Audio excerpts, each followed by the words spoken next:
Hi everyone, welcome to my studio. I'm just going to do a vid on glazing and give you guys an idea of what I get up to when I'm testing, making and firing glazes. So in front of me I've got a whole heap of test tiles that I've laid out ready to do some testing on glaze combinations. When you fire glaze, you can either coat something in glaze and have just one glaze, and that can be a beautiful outcome. I have developed a beautiful glaze that I'm really happy with, that I will be putting on all of my new mugs that are being fired for a local cafe. And I call that one Deep Contemplation. I'm really happy with that. So I'm happy with that developed glaze. But I have only recently, probably in the last couple of months, gotten my gas kiln working, and that's been a journey in itself, so I won't go into that. But I've been able to get that gas kiln working, which means that all of the glazes that I've developed previously, and this is a fraction of the tiles, the test tiles that I've created in the past for my electric kiln. And there's more here.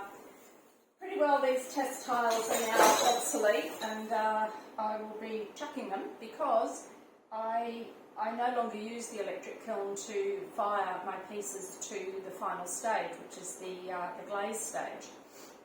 And I need to develop my glazes now to go in my gas kiln, because you'll get a completely different result between an electric kiln and a gas kiln.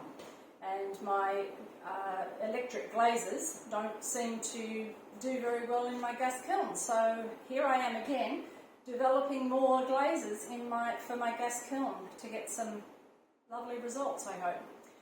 So because I prefer to develop glazes which are glaze on glaze, which can give some really lovely effects, and especially in the gas kiln give me some amazing effects, I am going to put together a list of, or a set of combinations, which I've done in this little spreadsheet idea here. And along the top are all the pieces and test tiles that I'm going to be glazing, and down the bottom are my glazes. And then I put numbers 1 and 2 across here for each piece to determine which glaze is going to go on first and which glaze is going to go on second, and in some cases third. Now, the reason I do that is because the overlap of the glazes will be, they react with one another. The glazes react with one another and give you a completely different view or look. Now, it can also be different depending if I put that glaze over that glaze, will give me a different effect than if I put that glaze over that glaze in some instances. So it's a trial and error, bit of science behind it, and really documenting everything I do, so that when I get the piece out of the kiln, every piece is numbered. I've got a number on every single piece, and I will be documenting exactly what I did to that piece, so that when it comes out of the kiln, if there's anything I particularly like, I can repeat that glaze later. So I've made lots of test tiles, these funny little cups that I will be putting some glaze into, these actual tile idea which sits in my new fangled duva, so that I can actually fire lots at one time without causing too much space in the kiln. And away I go on that idea. Other potter fans, I have to say, going down the glazing rabbit hole is very much that. It's a rabbit hole. If you're developing glazes and needing to test them, this is the type of thing you will be doing or looking to do. I really recommend you start small. Just start with a few glazes and the combinations that you can achieve through those, because it can get out of hand, and I must admit I'm a little bit over the top with my testing. So Look, a lot of my my potter friends don't like glazing. They find it to be a bothersome chore at the end of having made their piece.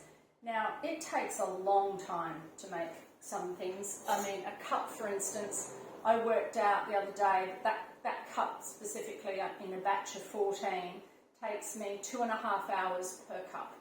Now, there's no way that I will, if I put my hourly rate on that, I would get that back even when I'm selling them to the local cafes. There's just no way that you get your money back in pottery at all. Hopefully I'll be able to cover my firing costs, which are pretty high in a gas kiln. So a lot of my friends say that they don't like the glazing process. They put all that time and effort into the piece in the first instance. They've spent however many hours on it, and they just want to finish it. You know, it's to them it's done now, and so they just sort of quickly put a glaze on it and they fire it and they ruin it. And I've done that so many times myself, and it's soul destroying, because you have all of these really beautiful pieces of pottery that you've destroyed because you've just gone into that glaze process too quickly. You haven't thought about what you're putting on it necessarily. You've splashed it on and you've wiped it up a bit and you've thrown it in the kiln. And I really have found that to slow down, to take your time, to make this something that you really devote yourself to has its rewards. It gives you something in the end that you can be really, really happy with and proud of. And so I really want to encourage all of those potters out there to take some time to really understand glaze and to really have a look at developing something that's unique to you. I have only, and I've been doing this years now, I have only found a handful of glazes that not even a handful, like maybe 3, that I think, yeah, I love them. And I want to love what I put out there. I don't want to put out something that's, I really want to love it. So I want to be able to replicate glazes that I want to produce and want to put out there into the world. So in all of these bags from my electric kiln, I think I had probably maybe 2 combinations I really like. So the thing is, you're going to have failures, and that's one of the things that you have to accept. So doing these test tiles makes a lot of sense, because you're going to get the failure on a broken piece of tile. So what? You throw it out, it's not the end of the world. But if you put lots of hard work and effort into a lovely little piece like that, you're not going to want to test on that piece. Now, having said that, however, I am going to test on these pieces, and the reason for that is that a local cafe in Nowra has started stocking my cups, and the ones they loved the most were what I called my orphaned cups, which were cups that I had done test tiles, used as test tiles. So they were all different, completely different. Nothing was the same. And they loved that. They loved that uniqueness about them. So I said, well, okay, if you want me to keep doing that, I'm happy to do that, because that's more test tiles that I can do.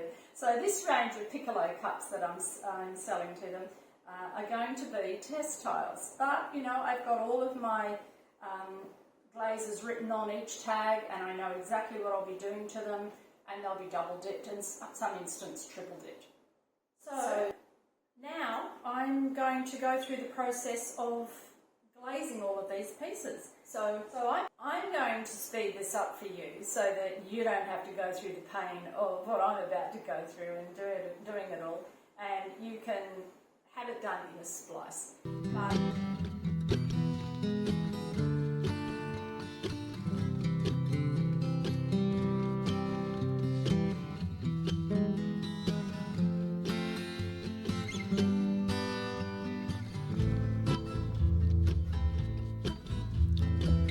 You say you won't, but then you do. You say just one please. so fickle and yet you're so divine. Any wonder I'm out of my mind.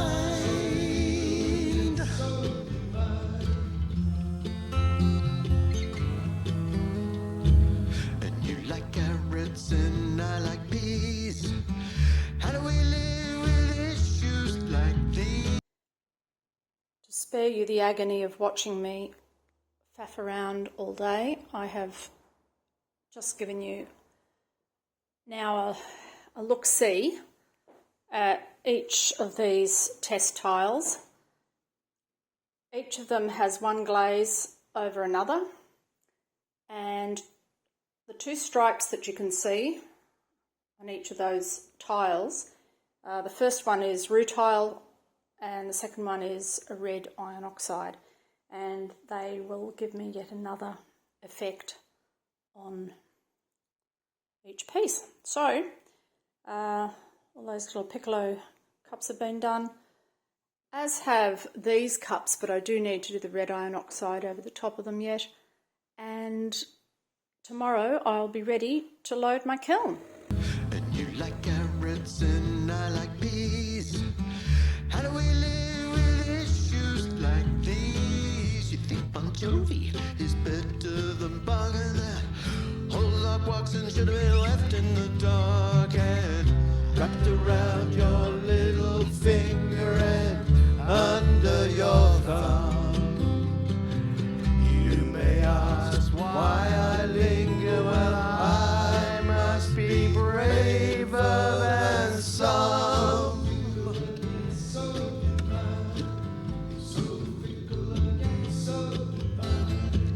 You think I'm crazy, I think that you're nuts.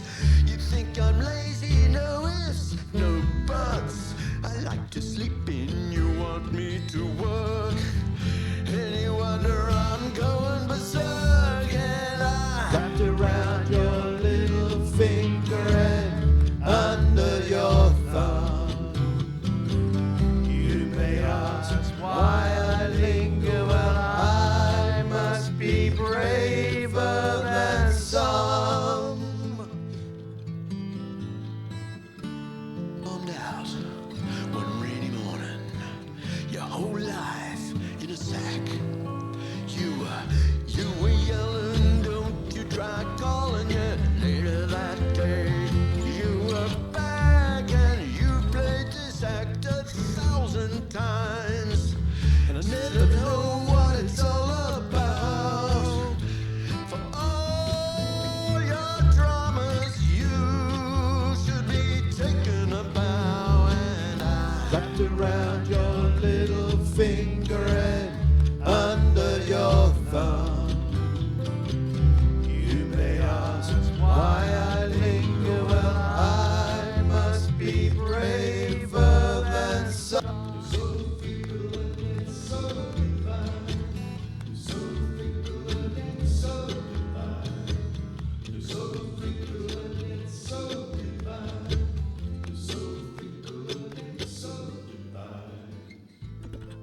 So my firing day has gone well so far. I have a different firing schedule programmed today. I am at 12:51, so I'm very close.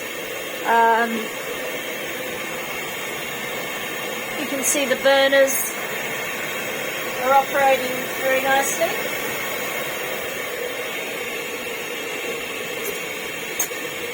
And I'm definitely in reduction, which is fabulous. And I've been charting all day, and I'm very happy with my chart results.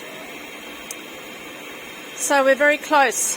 Now the schedule that I used today is one that I was given from TAFE when I did my glaze course with TAFE. So I haven't used this one before, but it certainly is more successful than the last one I tried. So fingers crossed. Hey guys, welcome back. The kiln has fired and I've laid out all the test tiles with my friend Robin. Robin, Robin. Sorry. And we're going to just talk through some of these test tiles and show you the ones we really like. As is typical of most of my firings, things come out either brown, browner or brownest.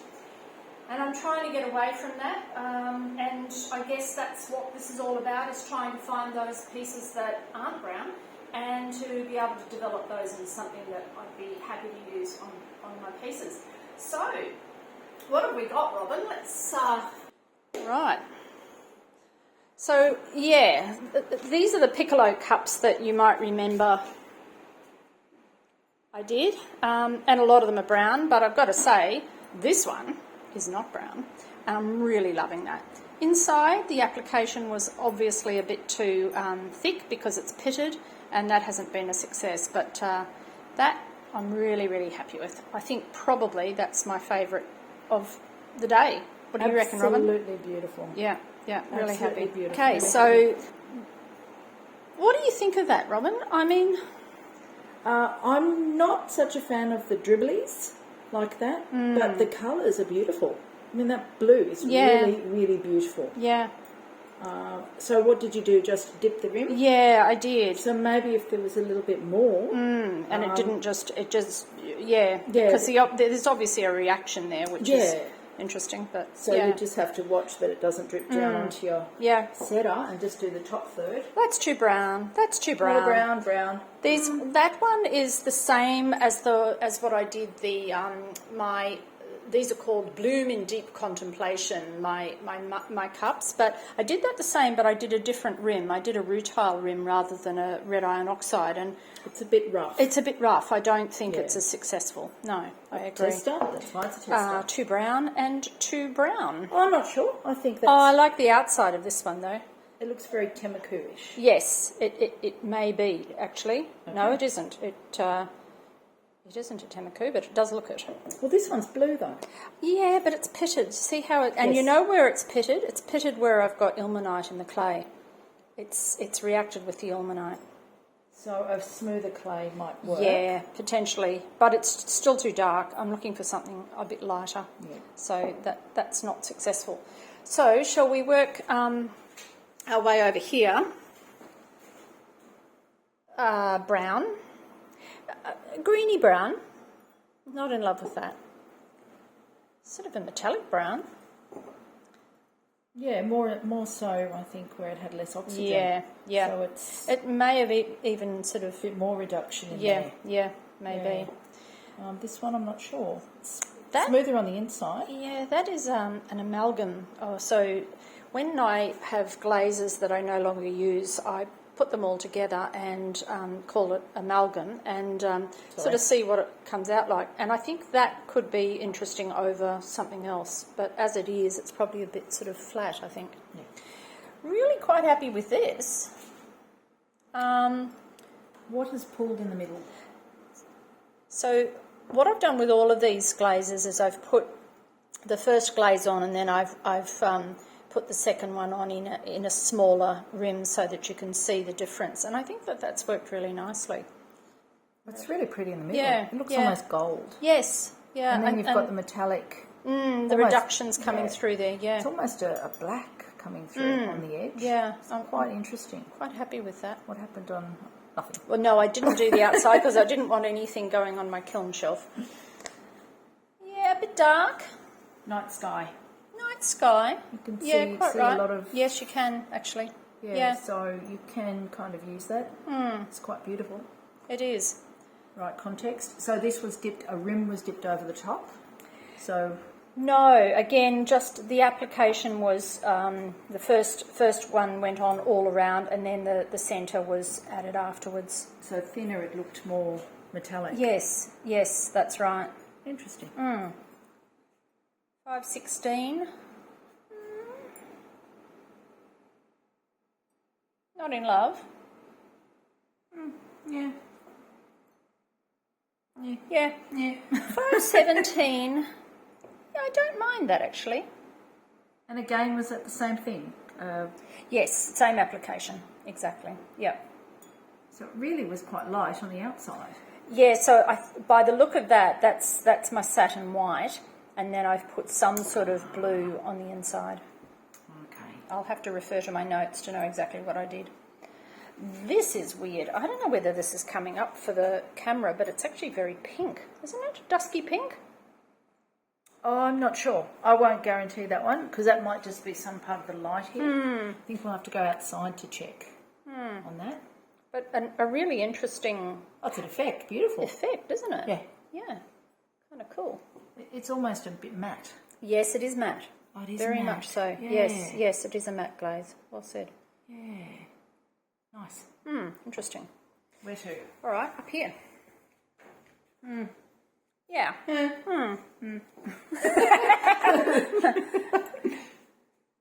Yeah. Sure, somebody would like that. I don't know. And the explanation between the two, same colour. It's the same glaze on different clay. Okay. So you can see there that it's quite a different result depending on what you're putting, which clay you're putting it on. And again, just as a reminder, the two stripes on the tiles, the first one is rutile and the second one is red iron oxide, which is sort of more prevalent in some of the tiles. You can really see it has an effect in some instances, but not all.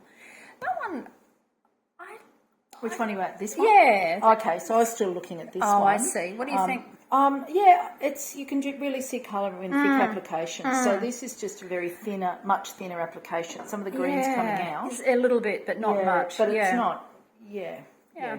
This is interesting. It is interesting, isn't it? Yeah. You have a pool of gold. Yes, I think I do have a pool of gold. Beautiful.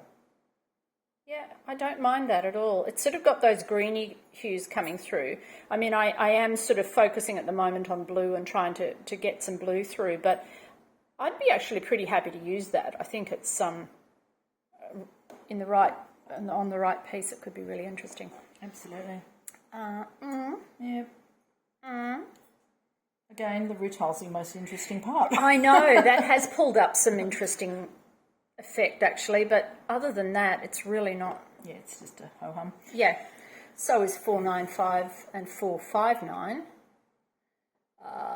as is 496. Although, if you were looking for a shiny Temaku, deep Temaku, then that would I think you've got it.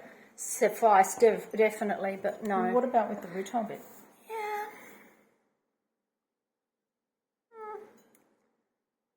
I don't think it's good enough that I'd actually Fair enough. develop it. No, I don't think that's... I mean, there's some definitely metallic coming through there, but not enough that I'd be, too interested. That's sort of got something, 498. Can you see the green pooling in there? Yeah, it's really pretty. And it's... so with a heavy application of whatever that is, that could be really interesting because you're getting some plum tones as well in the surrounding. Yeah, so maybe if you did something with a bit of texture. That. Yeah, and the ilmenite is carvings, playing into that nicely too. It's not as nice on the on the white raku. It's metallic, but it's not fabulous. I think that would have been my oil spot glaze. Can I just have a look on Yeah. the other side? Just nothing particular. Not really. It's okay, but. Next one, again brown, but the rutile is doing some really interesting things there, isn't it? Significant, actually. Yeah. Quite a lot. Because you've got blues That's being doing pulled some out. amazing things. Some purples Yeah, and yeah. and blues. I can imagine if you had some sort of texture and then you played with the rutile over that texture, you'd get some really interesting effects on that glaze. I didn't put any rutile in that, but it's sort of brown. Now, there's a really interesting difference between the clays there, and I love this one. I really love that. It's actually similar to the cup that we showed earlier, isn't it? Yeah. But, and then getting a completely different reaction I'm almost on going that clay. I'm just going to go check the number on this one to Yeah, make sure it's check it, correct. yeah, Because yeah. it is so different. Oh, gosh. Definitely. This is Yeah, no, 464. it's- It is it's the same. 500. Yeah. That's Wow. a really good indication of how two different clays can give you a really different reaction in the glazes. But I quite like that one.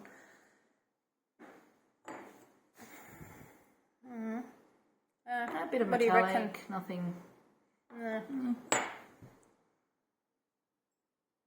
Keep moving. Yeah, I'll definitely keep moving. Again, that rutile has given me some interesting effects, but not enough that I would play with it over and above the other one. You did pull Now it this one is really pretty, Oh yeah. really interesting. I mean, the two oxides haven't done anything, but look at the swirl and the interest that's happening there, where I've put that glaze heavier on an angle, and the cups got a really interesting pattern going on.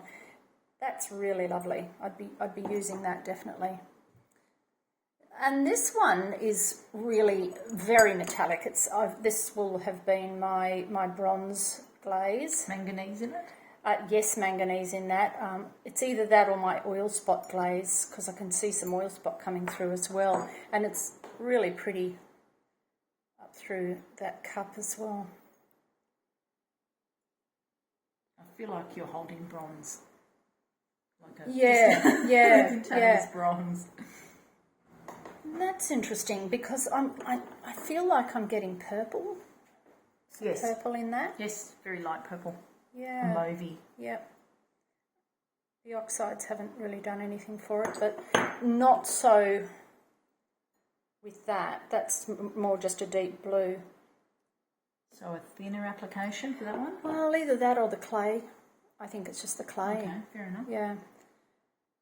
That one's brown. That one's browner. And that's brownest. A bit more brown, although I'm getting a little bit of pooling of some sort of green in there, but not enough that I'd be bothered to have a look. That's pretty. That's high shine. Very high shine. Wow. Incredible. Yes. So, yeah, the right piece. Absolutely. It looks like glass. It does, doesn't it? It is Well, it glass. is glass. But you know. it is looking like glass there. And some oil spot sort of coming through on that one. So it's just the thickness I think so. that you need Yeah, to yeah. apply to get that Yep. real glass look. Yep. Sorry about my fabulous film work. No, it's just dark blue, sort of a dark navy colour. Yeah, and the rutile and it is the right way around, isn't it? Yeah, no, wrong way around. okay. There we go. Yeah. So we have, but it's not really doing much. No, it didn't do much either. And that's quite pretty. It doesn't look like it could be functional though. No, it's a bit too rough. It's too dark and rough on the inside. Yeah, I really want to sort of pick some of those colours up. But that's okay. Wow, it's so exciting. Okay, so Favourites? they're definitely Favourite. Both of us agree that that's the favourite. Obviously, I need to not put it in quite as thick as that has, because that's reacted in there. But wow, the outside is just fabulous. Really happy with that. Absolutely beautiful. So it's also worth taking you through some of the bigger pieces that I fired. None of you will be surprised to learn that I'm not happy with that piece. It's brown. This I'm not displeased with, but I don't love. This was I made this years ago now, and have always been too scared to fire it. It's on some baubles that I need to take off, so it's not actually stable yet. But I don't mind it, but I'm not. I don't know. I'm happy, but not ecstatic. This piece wasn't glazed at all. This is, I did a, what do you call it? Engobe? Yeah, a black engobe inside, and then I burnished the outside. And so that's the raw white raku clay. So it's, I think with a candle in it, that's going to come up pretty big. I'll give you a look-see at that when I've done it. This piece is interesting. It's really got some pinks and mauves, and I almost want to take this outside and show you what it does in the sunlight.